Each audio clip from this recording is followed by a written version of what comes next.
नमस्ते दोस्तों, और चिनू निर्वण के चैनल पे आपका स्वागत है, जहां हम दुनिया के सबसे अजीब और डरावने पहलुओं को देखते हैं। और दोस्तों, जब बात अजीब और डरावने की आती है तो नॉर्थ कोरिया ओलंपिक्स में हमेशा गोल्ड मेडल की रेस में रहता है। अब आप में से ज्यादातर लोग नॉर्थ कोरिया को उसके अजीब प्रचार और मिसाइल परेड के लिए जानते होंगे, लेकिन आज हम नॉर्थ कोरियाई जिंदगी के एक ऐसे पहलू के बारे में जानेंगे जो उतनी सुर्खियां नहीं बटोरता जितनी उसे बटोरनी चाहिए, वहां के बिल्कुल अजीब और अक्सर खौफनाक कानून। हम बात कर रहे हैं उन कानूनों की जो इतने सख्त हैं कि आपको हैरानी होगी कि क्या वहां के लोग सांस लेने के लिए भी सरकार से पूछते हैं। तो बिना किसी देरी के चलिए नॉर्थ कोरिया के 10 सबसे खतरनाक कानूनों के बारे में जानते हैं। ठीक है, तो पहला कानून थोड़ा अजीब लग सकता है, खासकर आप लोगों के लिए। नॉर्थ कोरिया में विदेशी, खासकर वेस्टर्न म्यूजिक सुनना या फिल्में देखना गैरकानूनी है। हाँ, आपने सही सुना। 2015 में किम जोंग उन ने सभी विदेशी गानों वाली सभी सीडीज और कैसेट्स पे बैन लगा दिया था। अब आप सोच रहे होंगे कोई बड़ी बात नहीं, मैं हर समय इलीगल म्यूजिक डाउनलोड करता हूं। लेकिन यहाँ ट्विस्ट ये है, अगर आप नॉर्थ कोरिया में अमेरिकन फिल्म देखते हुए पकड़े जाते हैं तो आपको मौत की सजा हो सकती है। हाँ, मौत। दूसरे देशों की फिल्मों के लिए आप जेल जा सकते हैं। ऐसा लगता है कि नेटफ्लिक्स और चिल करना नॉर्थ कोरिया में उतना रिलैक्सिंग नहीं है।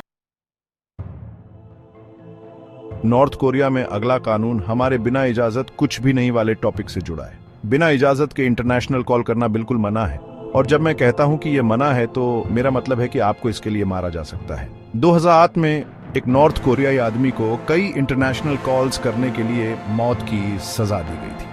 देखो, मुझे पता है कि तुम्हारी माँ को फोन करना इरिटेटिंग हो सकता है, खासकर जब वो तुम्हें डिनर के लिए परेशान कर रही हो, लेकिन नॉर्थ कोरिया में वो कॉल सच में जिंदगी और मौत का सवाल हो सकता है।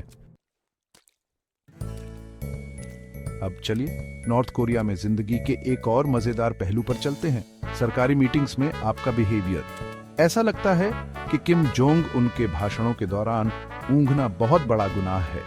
2015 में defence minister Hyeon Yong Chola को एक मीटिंग में सोते हुए पकड़ा गया था, और दोस्तों, ये कोई मामूली झपकी नहीं थी। उनकी सजा, उन्हें एक एंटी एयरक्राफ्ट गन से उड़ा दिया गया था। हाँ, आपने सही सुना। ऐसा लगता है कि नॉर्थ कोरिया में आपको नेता के लिए अपने प्यार और रिस्पेक्ट को जगह रहकर दिखाना होगा। चैप्टर 4, सुप्रीम लीडर का अपमान। नॉर्थ कोरिया में ईश निंदा। चलिए आगे बढ़ाते हैं।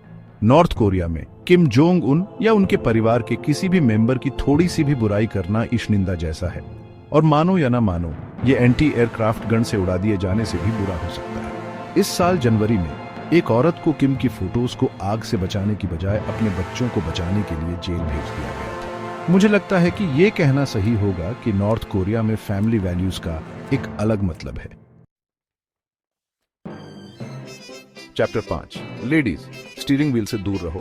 नॉर्थ कोरिया में औरतों के ड्राइविंग पर बैन। चलो दोस्तों, यहाँ चीजें सच में अजीब होने लगती हैं।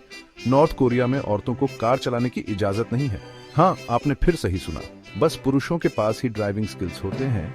ट्रैफिक पुलिस भी इसमें शामिल है। मैं सोच भी नहीं सकता लॉजिक क्या है। क्या नॉर्थ कोरियाई सरकार को लगता है कि औरतों का दिमाग कार स्टार्ट करते ही फट जाएगा? ये एक ऐसा रहस्य है जिसका जवाब शायद सिर्फ किम जोंग उन के पास है। Chapter 6, denim ban. North Korea में जीन्स क्यों मना है? अब चलो फैशन की दुनिया में चलते हैं, या कम से कम नॉर्थ कोरिया इसे क्या मानता है। यहाँ डेनिम, हाँ, आपकी फेवरेट जीन्स पहनना सख्त मना है। क्यों, आप पूछ सकते हैं। क्योंकि जीन्स को पूंजीवाद का साइन माना जाता है, और हम जानते हैं कि नॉर्थ कोरिया पूंजीवाद से उतना ही प्यार करता है जितना किम जोंग उन अच्छे बाल कटवाने से। और अगर आप सोच रहे हैं कि औरतों के लिए ड्रेस कोड क्या है, तो उनकी स्कर्ट्स घुटनों तक होनी चाहिए, और बिकिनी पहनने की तो बिल्कुल भी इजाजत नहीं है। चैप्टर 7, क्या आप चैनल सर्फिंग कर रहे हो और डिसाइड नहीं कर पा रहे हो कि क्या देखो? नॉर्थ कोरिया में यह प्रॉब्लम नहीं है। क्यों? क्योंकि उनके पास सिर्फ 3 गवर्नमेंट टीवी चैनल्स हैं। हाँ, आपने सही सुना। नेटफ्लिक्स, हुलू या 100 केबल चैनल्स को भूल जाओ। नॉर्थ कोरिया में आपके पास चुनने के लिए सिर्फ 3 ऑप्शंस है, और वो सभी सरकार द्वारा कंट्रोल किए जाते हैं।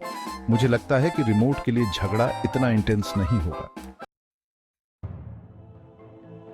तो नॉर्थ कोरिया के बारे में अब तक जो कुछ भी आपने सुना है, उसके बाद मुझे यकीन है कि आप सोच रहे होंगे कि कोई भी इस जगह को कभी नहीं छोड़ना चाहेगा, लेकिन कुछ लोग करते हैं। प्रॉब्लम, बिना इजाजत के नॉर्थ कोरिया छोड़ना गैर कानूनी है, और अगर आप पकड़े जाते हैं तो सजा अच्छी नहीं है। हम लेबर कैंप्स और वर्स्ट केस में मौत की बात कर रहे हैं। ऐसा लगता है कि नॉर्थ कोरिया में आप जिंदगी भर के लिए फंसे हुए हैं, चाहे आप इसे पसंद करें या नहीं। अब चलिए इंटरनेट के बारे में बात करते हैं, या कम से कम नॉर्थ कोरिया इसे कैसे एक्सपीरियंस करता है। बाकी दुनिया के पास गूगल, फेसबुक और ट्विटर तक एक्सेस हो सकती है, लेकिन नॉर्थ कोरिया के पास क्वांगम्योंग है। ये उनका अपना इंटरनेट है जो 2000 में लॉन्च हुआ था, और इससे पहले कि आप बहुत एक्साइटेड हों, सिर्फ 28 वेबसाइट्स को चलने की इजाजत है। सभी गवर्नमेंट द्वारा चेक की जाती है। और अंत में हमारे पास नॉर्थ कोरिया का आखिरी लेकिन कम अजीब कानून नहीं है। सरकार डिसाइड करती है कि आप किसके लिए काम करते हैं। आपके अपने ड्रीम्स हैं, नॉर्थ कोरिया में उनकी कोई वैल्यू नहीं है। सरकार तय करती है कि आप क्या करते हैं, और आप करते हैं, चाहे आपको पसंद हो या नहीं। और अगर आप आर्ग्यू करते हैं तो आपको लेबर कैंप भेजा जा सकता है। तो लीजिए दोस्तों, ये नॉर्थ कोरिया के 10 सबसे खतरनाक और अजीब कानून हैं। ये एक ऐसी जगह की झलक है जहां सरकार का जिंदगी के हर पहलू पर कंट्रोल है, जहां आपको क्या बोलना है, क्या सोचना है, और यहां तक कि क्या सपना देखना है, ये भी कंट्रोल करती है। इन सख्त कानूनों और दमन के कारण नॉर्थ कोरिया एक डिक्टेटर देश माना जाता है। और हालांकि हम उनके अजीब कानूनों पे हंस सकते हैं, पर यह याद रखना जरूरी है कि ये कानून लाखों लोगों की जिंदगी पर बहुत खराब इफेक्ट डालते हैं। अगर आपको ये वीडियो पसंद आया हो तो प्लीज लाइक करो और मेरे चैनल को सब्सक्राइब करो। नीचे कमेंट्स में मुझे ये भी बताओ कि इस लिस्ट में आपका फेवरेट या कम से कम पसंदीदा नॉर्थ कोरियाई कानून कौन सा है। अगली बार तक ध्यान रखें और इंटरनेट पे फ्री रहें।